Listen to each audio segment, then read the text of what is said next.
Right now we're cleaning up the school. Community Care Day is when the community gets to come in and help beautify the school grounds. So when all the students come back, the parents and the kids get to see a nice little lawn. And then we also need it so that it looks nice and we don't have people tripping over like rocks and stuff that are all over the place. Our volunteers have been pulling weeds, putting down bark dust, and also getting our playground ready. We're proud to be out here again serving for yet another Community Cares Day. This is an annual tradition. You see here out at our schools, students, parents, family members, members of the community, all pitching in, lending a hand to make sure our schools are as beautiful as they can be to welcome our students next Wednesday for the first day of school.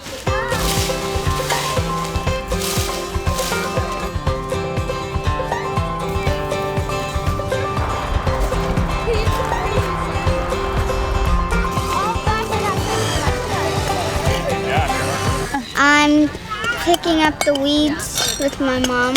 I think our public schools are one of the last institutions where we really bring community together.